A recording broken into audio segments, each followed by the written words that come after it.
Oi, terceiro ano, tudo bem? Bom dia! A nossa aula de ciências de hoje será para a correção das atividades que nós fizemos nas aulas do dia 8 até o dia 22.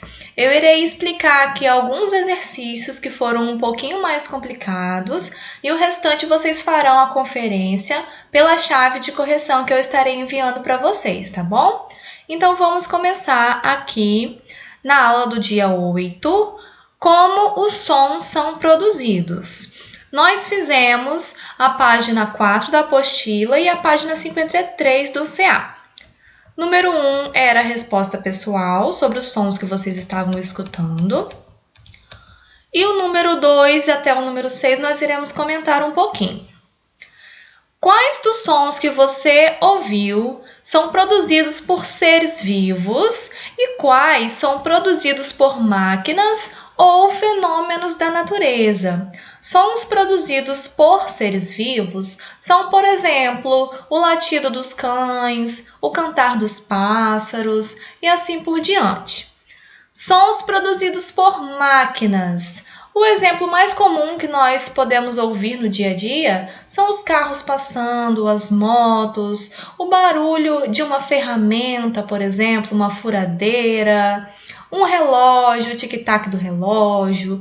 Tudo que vem de coisas materiais que foram construídas são sons produzidos por máquinas.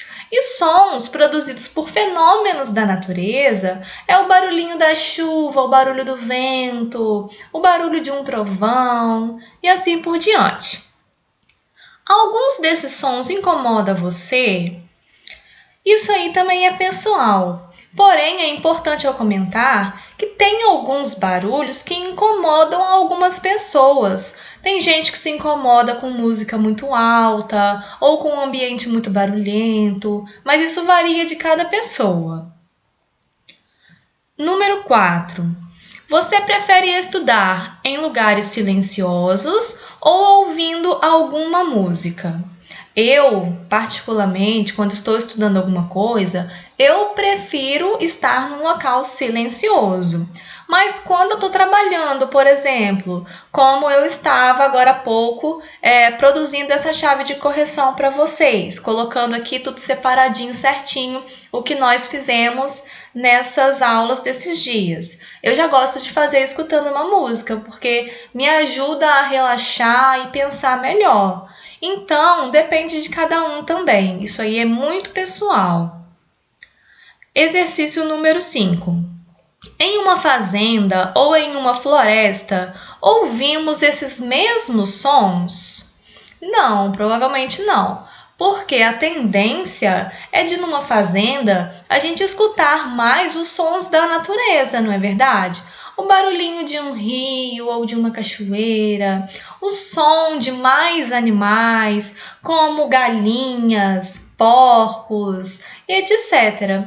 Na cidade, nós costumamos ouvir mais os sons de carros, de motos que passam nas ruas e também, às vezes, alguns animais, mas não com tanta intensidade, igual numa fazenda que a gente tem uma variedade maior de seres vivos.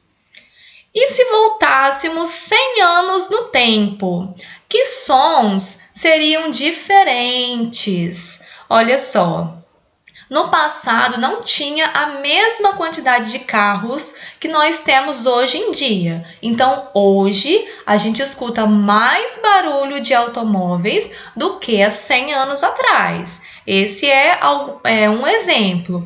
Mas também questão de tecnologia. Antigamente, eles não tinham a mesma oportunidade que a gente tem hoje de estar escutando uma música num telefone, de estar vendo uma televisão na mesma frequência que a gente costuma ver hoje. Era diferente há 100 anos atrás. Então, com isso, os sons também mudam, né? Com essa mudança de todos esses anos que se passaram. E aqui nós fizemos atividades no CA, também sobre os sons, que vocês farão esse exercício número 1, a conferência na chave de correção. E esse exercício nessa letra B aqui, eu preciso comentar com vocês em relação ao desenho da onda sonora. A resposta correta era essa aqui, ó, que sai o som, a gente desenha e expressa com esse formatinho de onda, uma vez que ele se espalha para todas as dimensões. Vocês se lembram que eu falei na videoaula? Ele não sai em linha reta, como nesse cachorro aqui. Não é assim o formato da onda sonora. Ela vai se espalhando em todas as direções, tá bom? Agora, dia 13, na onda do som. Os exercícios foram das páginas 8 e 9 da apostila, do número 1 ao número 5. Este número 1, eu observei que teve algumas variações nas respostas, então eu preciso comentar com vocês. Vamos lá. O que acontece quando a pessoa bate no tambor? Esse ato de bater no tambor faz a membrana dele vibrar e assim vai produzir as ondas sonoras que vão se espalhar pelo ar até que vai chegar nos nossos ouvidos para que a gente possa interpretar esse som. E na letra B, estava pedindo para desenhar aqui na ilustração as ondas sonoras. Teve gente que colocou essas ondinhas só para frente, tudo bem, não tem problema, mas é importante lembrar que as ondas sonoras se espalham em todas as direções. Então, por isso eu coloquei essas ondas vindo para trás também. E observe que como ela é assim, ó, circular, ela vai tanto para cima quanto para baixo, ela vai para todos os lados, ok? Letra C. Esse aqui também foi polêmico. A gente teve várias respostas diferentes. Mas vamos pensar. Faça um X na pessoa que vai ouvir o som do tambor primeiro. E por que você acha que o som chegará antes a essa pessoa? Vamos observar o desenho. Veja só.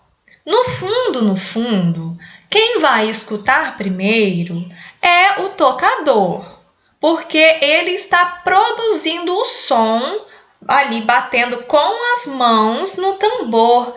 E daí essa onda sonora está mais próxima do seu ouvido. Então, ele é o primeiro que irá escutar. Porém, quem respondeu analisando entre essas duas pessoas, quem vai escutar primeiro é a moça, porque ela está mais próxima de onde está vindo esse som. Então, aqui eu posso aceitar duas respostas. Quem marcou X em quem está tocando, como quem vai escutar primeiro, porque realmente ele vai escutar primeiro, por estar mais próximo da fonte sonora. E quem marcou a moça também está correto, não precisa desmanchar, porque eu entendi que vocês estão analisando com base nessas duas pessoas que estão assistindo a apresentação. Então, dentre essas duas pessoas, a moça irá escutar primeiro. Continuando, então. Exercício número 2. Pedro e Lucas colocaram um relógio sobre uma mesa grande de madeira. O relógio está em uma das extremidades da mesa e os meninos na outra. E para ouvir o tic-tac, eles encostaram a orelha na mesa. Você acha que fazendo isso, eles realmente vão escutar o som do relógio antes? E por quê? A resposta é sim, eles irão escutar antes, porque as ondas sonoras, elas se espalham mais rapidamente na madeira do que no ar. Eu expliquei isso na videoaula. Então, quando eles colocam o ouvido na madeira, essas ondas sonoras irão chegar primeiro aos ouvidos deles do que se eles esperassem chegar pelo ar, tá bom? O exercício 3 também é sobre o que eu expliquei na videoaula, que a luz se propaga mais rápido que o som. Por isso que primeiro a gente vê as luzes, né, dos fogos, para depois escutar o seu barulho. Número 4. Eu expliquei também na videoaula sobre as onomatopeias e aqui perguntava quais eram as que apareciam na tirinha. Era o bum bum bum, que representava o som do tambor, e o buá, que representava o choro do Cebolinha.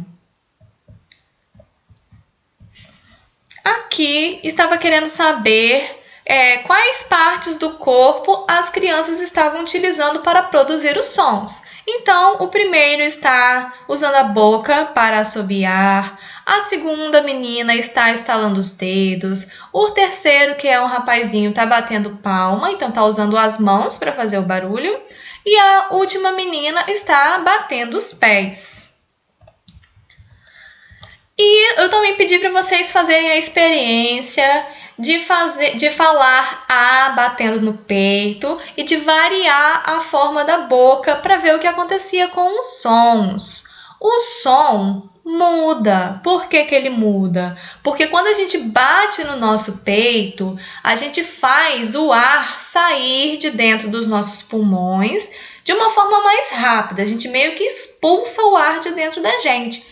E nisso vai fazer alterar a vibração nas nossas cordas vocais e a gente vai emitir um som diferente. Porque enquanto a gente está falando só "ah", as cordas vocais estão vibrando de um jeito e o som sai com o mesmo formato.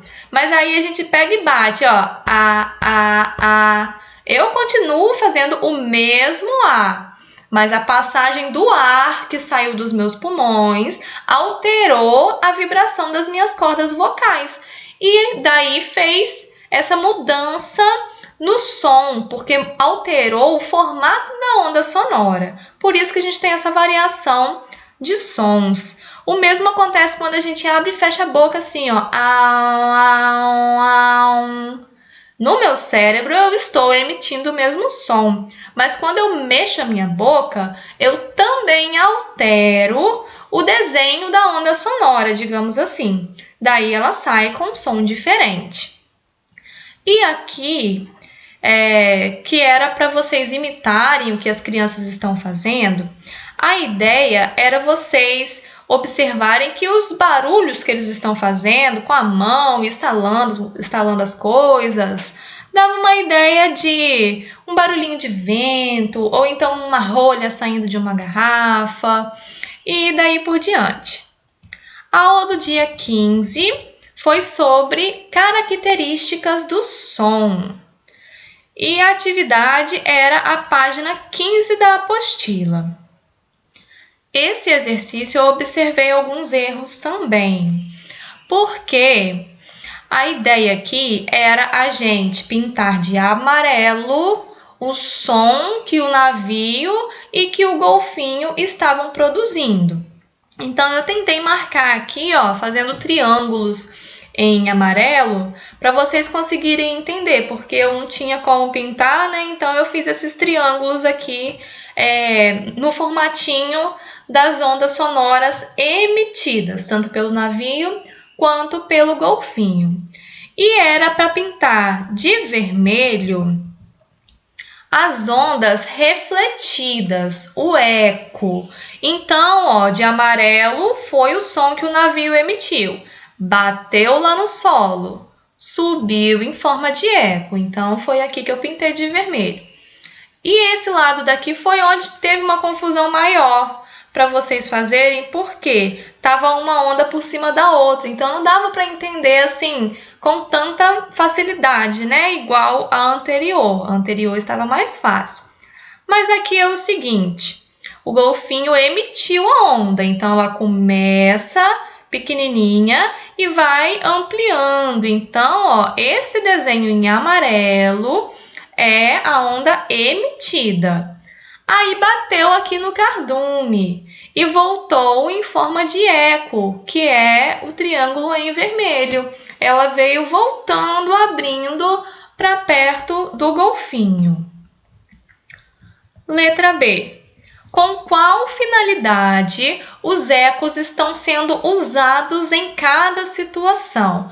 Por que o navio e o golfinho estão usando esse recurso do eco? Isso que era para ter sido respondido. Olha só. O golfinho usa o eco para encontrar alimentos, igual eu expliquei na videoaula sobre os morcegos, eles fazem a mesma coisa. Já o navio usa o eco para mapear o oceano, evitando que colida com alguma ilha, por exemplo. Ele manda esse eco para analisar, aliás, ele manda as ondas sonoras a fim de receber o eco, para analisar se tem alguma coisa, algum perigo ali pelo solo, oferecendo risco de uma batida. Então, essa é a finalidade do eco nas duas situações. Esse aqui era só para ligar, né? Então, ó, sons agudos. Quando a gente fala em grave e agudo, nós estamos falando de tom. Quando a gente fala em alguma coisa que dê a ideia de volume, olha só, fale baixo, não grite. Aqui a gente já fala de intensidade. E quando a gente elogia o som de alguma coisa, como dizer que o piano tem um som bonito, a gente está se referindo ao timbre, que é a identidade de cada som, do som de cada instrumento. E exercício número 3 não era um exercício em si, era apenas para vocês jogarem aquele jogo da memória. Aula do dia 20. Características do som no CA. CA, páginas 54 e 55. Nesta imagem, o objetivo era que vocês tivessem em mente que a gente consegue escutar sons embaixo da água, só que ele vem distorcido porque nós não somos adaptados a escutar com perfeição embaixo da água. Então, a resposta correta era a letra C. Exercício número 3. Você já percebeu que as vibrações que formam os sons fazem com que eles sejam diferentes uns dos outros? Os sons e suas características são estudados pela acústica, que é uma ciência. Letra A. Vamos relacionar, então, essas características do som ao seu respectivo significado. Então, a primeira frase era: essa característica é usada para definir se um som é fraco ou forte. Fraco ou forte tem a ver com o volume. O forte é um volume alto e o fraco é um volume baixo. E isso é intensidade. Letra A. Próxima frase. É a identidade do som e varia de acordo com o objeto ou pessoa que o produz. O tipo de material de que os objetos são feitos influencia no som que emite. Isso é o timbre. Toda vez que se falar em identidade do som, é o timbre. E a última frase é a característica do som que possibilita classificá-lo, considerando a sua altura, ou seja, se é grave ou se é agudo. Isso é tom, letra B. Agora, vamos aqui fazer o próximo exercício, que também era referente às letras anteriores, ó, intensidade, tom e timbre. Mãe, por que o miado do gato é mais fino que o latido do cachorro? Esse mais fino significa ser mais agudo. Então, estamos falando de tom. D. Carol, sua voz é tão linda. Olha só, identidade da voz da Carol. Isso é o timbre. Então, C. Pai, aumenta o volume da televisão, faz ele ficar mais intenso. Intensidade, tá bom? Mais forte, mais intenso. Número 4 era com o mesmo raciocínio, então vocês confiram na chave de correção, para a gente ganhar tempo aqui, tá bom? Leia o texto e sublinhe uma característica da música que indica que o som é uma vibração. Então, era só grifar a parte do texto que passava essa ideia do som como vibração. Era justamente aqui, ó, através do ritmo, a música se torna vibrante. Então, deu a ideia de que a música é uma vibração. E no finalzinho aqui, nós tínhamos só que completar com essas duas palavras. É fácil diferenciar o som do tambor do som produzido por pratos de metal. Essa identidade do som é chamada de timbre. O som de um objeto de metal é diferente do som de um tambor que tem ali uma membrana por cima. Os diferentes sons produzidos dependem principalmente do material de que é feito cada instrumento. Agora, a aula do dia 22, para a gente fechar as correções desse dia, foi sobre os sons e a audição. CA, página 56, exercícios números 6 e 7. Aqui vocês tinham que pensar no barulho de um trovão e no canto de um canário. E usando a ideia de baixo e alto para indicar a intensidade, e grave e agudo para se referir ao tom. Então, vamos lá.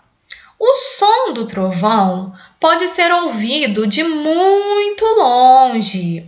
Por isso, dizemos que ele é mais alto que o canto do canário, que é baixo. Daqui a gente está falando em relação à intensidade, tá bom? O trovão tem mais volume e o canto do canário tem menos volume.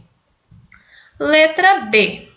O canto do canário tem um som bem fininho, mais agudo que o som grave do trovão. Aqui era sobre as partes que compõem o nosso ouvido. Então, vamos lá. Vamos escrever o nome de cada parte. No número 1, nós tínhamos a nossa orelha externa, aquela porção da nossa orelha que está para fora aqui da nossa cabeça.